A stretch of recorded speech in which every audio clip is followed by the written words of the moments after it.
Fala, meus queridos acompanhantes do futebol, tudo beleza? Antes do vídeo, eu queria pedir algumas coisas bem importantes para vocês. Se vocês acompanham nosso conteúdo, nosso canal e gostam bastante, por favor, dê essa moral e se inscreva aqui em nosso canal, caso ainda não tenha feito isso. Ative também todas as notificações para não perder nenhuma novidade. E não menos importante, curte e comenta o vídeo para o YouTube entender que você quer receber esse tipo de conteúdo na sua notificação. Pode ter certeza que vai nos ajudar muito a continuar trazendo o conteúdo que vocês gostam bastante. Feito isso, vamos pro vídeo. Muito bem, voltamos agora com a casa em ordem para continuar o assunto Flamengo, porque faltou uma coisinha aqui para a gente conversar, hein, meus amigos e minha amiga. Faltou uma coisinha aqui. Vaná, Gerson, a gente sabe que ele não vai jogar hoje, tudo bem. Mas tem essa história, de novo, fã de esportes, a conversa sobre o Gerson é assim, tem uma sondagem, um querer, a força do querer do Barcelona ali, com o staff do Gerson, mas não chegou proposta, não chegou acerto salarial, não chegou proposta nem para ele nem para o Flamengo, nada. E surgiu essa conversa, inclusive, num programa lá na Espanha, né? Dizendo que o Barcelona tem interesse no Gerson e que estaria disposto a pagar 25 milhões de euros pelo Gerson, que custou 12 ao Flamengo. Ivana, é o Gerson, hein? Mas se pintar essa grana, Gerson, obrigado pelos serviços prestados, mas é muita grana, não dá para recusar? Então, já é o segundo flerte, né, do Gerson com o Barcelona, que em 2015 estava no Fluminense, chegou a ser cogitado no Barcelona, acabou indo para Roma, né, não foi para o Barcelona. O Barcelona não vive o seu grande momento em termos de investimento para poder comprar, e o Gerson seria um bom jogador por um preço ok para eles. Eu acredito que seria uma boa aquisição para o Barcelona. Então, eu acho que não é algo tão infundado assim. É verdade que ainda foi uma sondagem muito superficial, a gente não sabe se realmente o que tem de fato aí, se vai se concretizar. Mas o Flamengo, o futebol brasileiro, o futebol mundial, vive um problema de uma crise financeira muito grande. E o Flamengo, apesar da estabilidade dos últimos anos, né, financeiramente falando, seria uma excelente oportunidade para o Flamengo, porque eu acho que é uma equipe que já tem uma base, tem aí outros jogadores que faria falta? Faria. Não estou dizendo isso, fã do esporte, que o Gerson não faria falta. Mas eu acredito que o Flamengo ele tem um time muito bom que poderia suprir essa ausência do Gerson em razão do faturamento que ele poderia ver. É uma oportunidade que eu acho que não surgiria de novo para o Flamengo, em termos financeiros.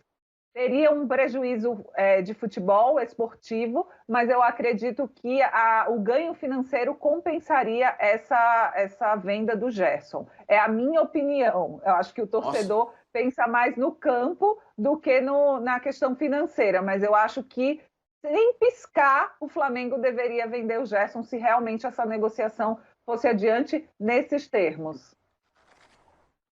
Mas todos os clubes estão atrás dessa venda milionária. Todos os clubes. Todos. Flamengo, Palmeiras, que são os mais estruturados, falam disso. O Palmeiras está esperando proposta para pelo menos 2 desses meninos que foram revelados na última temporada. Pelo menos 2. O Palmeiras está esperando proposta. Isso aí não é segredo para ninguém. Para indiretar, dar aquela arrumada no caixa. Ou não é isso que a gente vê? No Flamengo, da mesma forma. O Flamengo tem lá um valor estipulado de venda de jogadores para dar uma arrumada no caixa. 20, o dobro e mais um pouco do que o Flamengo pagou. Ó o caixa do Flamengo que assim, ó. Né, pessoal? Ó. É isso. Não dá. O Gerson, você tem a perda esportiva, mas você dá uma engordada no carro.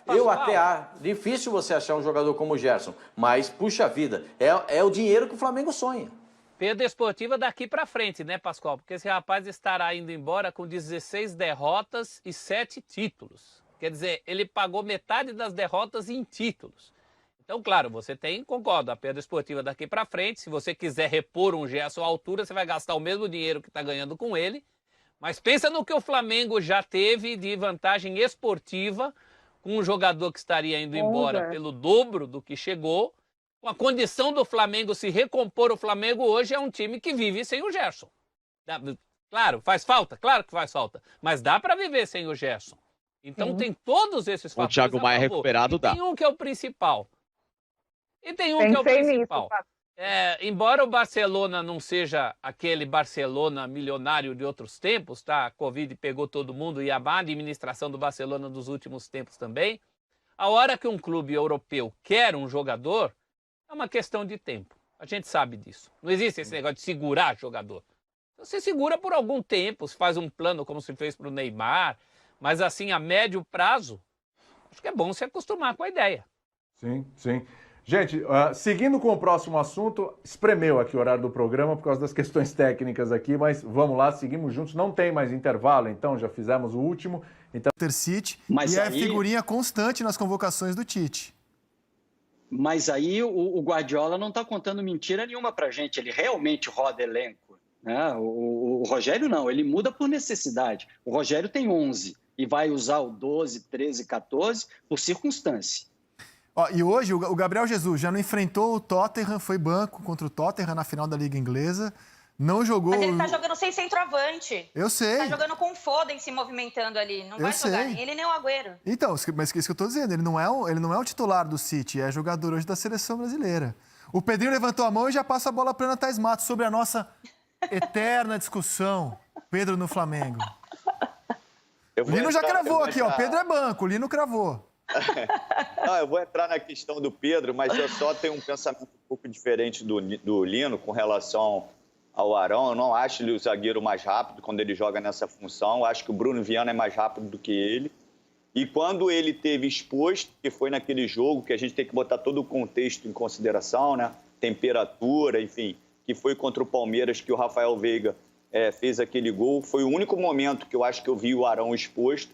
Ele teve uma atitude, uma ação, como se fosse um volante, né, de sair para dar o bote. Ele não temporizou, ele não negociou o espaço com o Rafael Veiga. E quando ele teve mano a mano, ele tomou um prejuízo que a qualidade técnica do Veiga sobressaiu. A gente já falou sobre a exposição dos zagueiros do Flamengo, desde o Jorge Jesus, que eles potencializam o jogo dos zagueiros porque eles participam muito mais da construção do que o enfrentamento.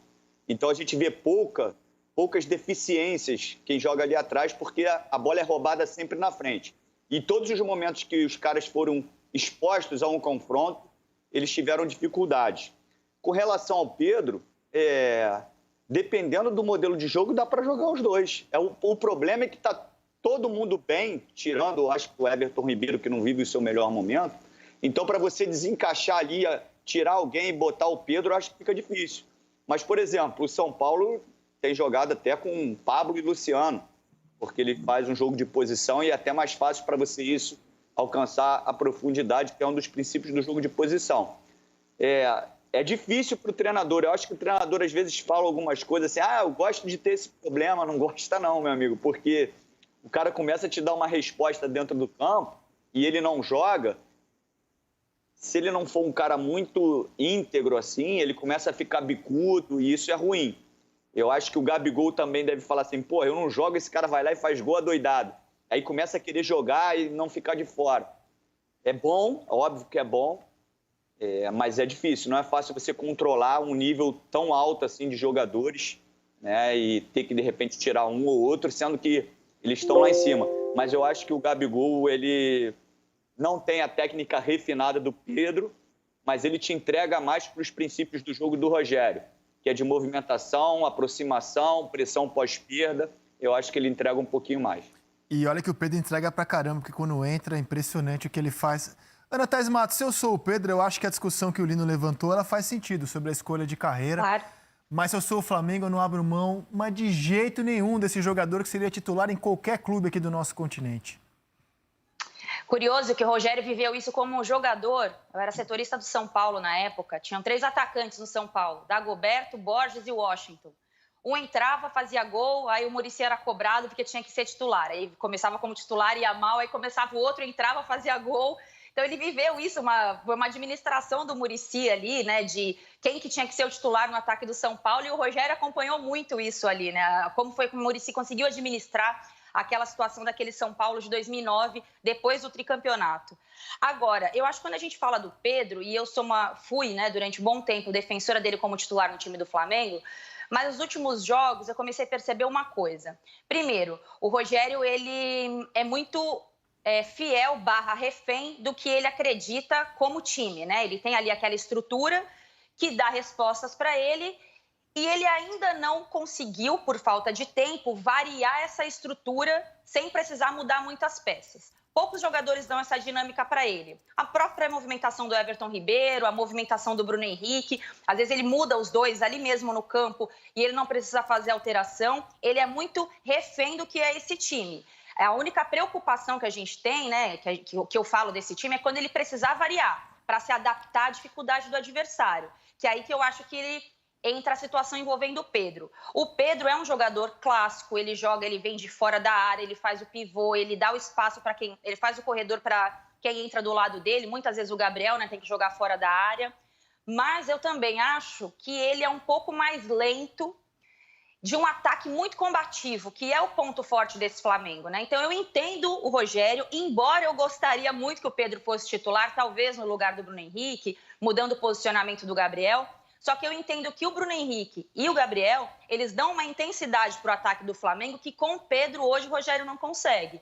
Então eu acho que falta muita variação para ele ainda, porque ele é muito refém desses 11 jogadores, né? Ou desses 10,5, ou desses 12 jogadores.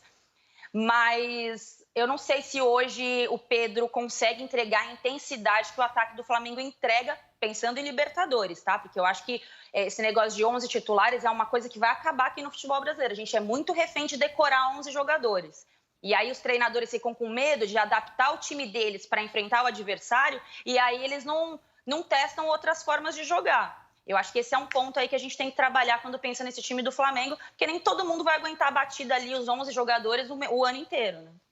Vocês falavam de trabalho a longo prazo, né? Que no Brasil é uma utopia. O adversário do Flamengo tem um treinador desde 2017. E os perigos que o Flamengo vai encarar hoje em Quito são assunto para o Léo Lepre, que vai nos contar o que ele pensa sobre a LDU para o jogo de hoje. Fala, Léo, bem-vindo ao Seleção. Tudo bem, André? Boa tarde a você, boa tarde também a todos. Você começava e você abriu, né, falando sobre o trabalho do Pablo Repetto agora, né, na minha participação. E é exatamente isso. O Pablo Repetto, técnico uruguaio, ele chega na LDU em 2017 e quando ele chega ele estava sendo extremamente cobiçado por todos os grandes ali do futebol equatoriano, né? Porque ele tinha feito um grande trabalho, ele já tinha ficado por outros 4 anos no Independente Del Valle, ele conduziu todo o processo que hoje continua dando frutos nesse time que a gente definiu na semana passada como um dos times hipsters, né, dessa América do Sul, agora junto com o Defensa e Justiça, e aí ele coloca o Independente Del Valle... Como é que é, times hipster? Peraí, calma, por favor. Tem 2 times hipsters na América do Sul hoje. Um deles é o Independente Del Valle e o outro é o Defensa e Justiça, porque são aqueles times que estão fora, né, do escopo tradicional e que jogam bem, que a gente gosta, que praticam futebol de posição, de posse de bola, de ataque, ofensivo, tem boas ideias, mas são clubes pequenos, né? Eles podem fazer isso exatamente porque eles não têm a cobrança que tem um Flamengo, que tem um Boca, que tem um River, que tem um Corinthians, um São Paulo. Então é muito mais fácil. O Pablo Repetto, ele conseguiu sim colocar o trabalho dele em prática no Independente Del Valle, chamou a atenção, acabou acertando com a LDU, tá lá desde 2017. E aí o futebol é sempre aquela cobrança eterna, porque aí não adianta só ele ir bem no campeonato local, coisa que ele já tem feito com a LDU, que sempre chega para decidir o campeonato equatoriano. Agora a torcida exige uma melhor participação nos torneios internacionais, da Copa Libertadores principalmente. E aí é interessante porque a Ana, ela falava, eu quero muito saber como esses times jogam quando eles saem do país deles e vêm jogar no Brasil. E aí eu estava lembrando da LDU, que quase eliminou o Santos na Libertadores do ano passado. Ele vence, né? Ele perde lá em Quito e vence aqui o jogo na Vila Belmiro por 2-1 e foi um Deus nos acuda daquele final de jogo para o Santos que depois bateu até a final da Libertadores. Mas é uma Liga de Quito que é um time muito redondinho, que se a gente fosse analisar esse time no começo do ano, poderia chamar Liga Deportiva Empate, porque só empatava e agora começou a pegar no breu, começou a engrenar. venceu e venceu bem o Vélez Sarsfield na última rodada, venceu no fim de semana também o Maracá no Campeonato Equatoriano por 2-1, jogou num esquema meio diferente com 3 zagueiros, não é o que o Repetto está acostumado a fazer, hoje ele deve ir com uma linha de 4 no fundo e tem alguns bons nomes, como o centroavante, o principal deles, o Christian Borja, centroavante colombiano que já marcou 7 vezes esse ano, tá com uma boa relação com o gol, também tem o Billy Arce, o Matias Zuninos, um bom lateral direito, o Perlaça, é um time interessante, Rizek. Olha, as definições de hipster aqui na internet, ó. Hipster é uma palavra inglesa usada para descrever um grupo de pessoas com estilo próprio e que habitualmente inventa moda, determinando novas tendências alternativas. Ou, hipster é composta estereotipicamente de jovens adultos que residem principalmente em bairros gentrificados. É amplamente associado à música e gêneros indie alternativo, como chill out, folk, rock, pop rock e pós-Britpop. Eu não conheço pós-Britpop. Chegando em casa, eu vou conhecer. Você gostou do Times Hipsters, Ana Thaís Matos? Nós estávamos aqui na semana passada com a Gabi apresentando e o Léo já tinha levantado essa bola aí sobre os times hipsters. E eu falei que é o time que toma cerveja artesanal, mora na Vila Madalena. É mais ou menos isso aí, entendeu? Entendi. Fabrica pão caseiro. Faz pão caseiro. Captei. Tem planta em casa. Captei. Deixa uma barba assim como a do Léo, né? Deixa uma barba assim como a do Léo. Captei. Times hipsters. Maravilha. E a gente mostrou ali que um dos destaques da LDU é um jogador, eu não vou nem dizer que defendeu, passou pelo Flamengo, né? Que é o Borja, fez 7 jogos pelo Flamengo. E depois o Petkovic levou o Borja pro Estrela Vermelha, cara, lá do país dele. Essa eu não sabia que o Borja convenceu o Petkovic com o futebol dele. Mas tá bem o Borja, Rizek. Ele tá... no último jogo contra o Vélez, ele faz 2 gols e um deles é um golaço, que ele coloca uma bola colocada, tirando do zagueiro, batendo de esquerda. O Christian Borja já não é nenhum garoto, já é um veterano. Também foi bem na Libertadores anterior, do ano passado. Eu acho que vocês discutiam do problema do Flamengo, né? Com quem vai improvisar, se joga o Arão, se não. É um atacante extremamente perigoso na bola aérea, então eu acho que também é uma outra questão que o Flamengo tem que levar em consideração. Além dele, tem o Billy Arce, que é um garoto mais jovem, 22 anos, que joga atrás, que é o grande articulador das jogadas da LDU. Esse é mais rápido, mais habilidoso. Então eu acho que o Flamengo tem que pensar bem nas escolhas que ele faz hoje, também, claro, olhando para o rival que ele tem na frente. Maravilha. E o Bruno Henrique, em entrevista à Flá TV, falou sobre como o Flamengo deve jogar hoje em Quito. A postura do Flamengo tem que ser a mesma de sempre, jogando dentro de casa e fora de casa. Mas a gente sabe que temos um fator que é jogar na altitude e a gente tem que saber lidar, estar sempre compacto e sair na hora certa nos contra-ataques e as oportunidades que aparecer, a gente tem que finalizar, matar, porque a gente sabe que o time deles vão imprimir um ritmo forte para a gente cansar o mais rápido e eles conseguirem fazer o jogo deles. Então, a gente tem que estar bem fisicamente e saber na hora certa de conduzir o jogo e imprimir um ritmo forte também. Ok, a classificação do grupo do Flamengo está assim, meus amigos. Vamos colocar na tela.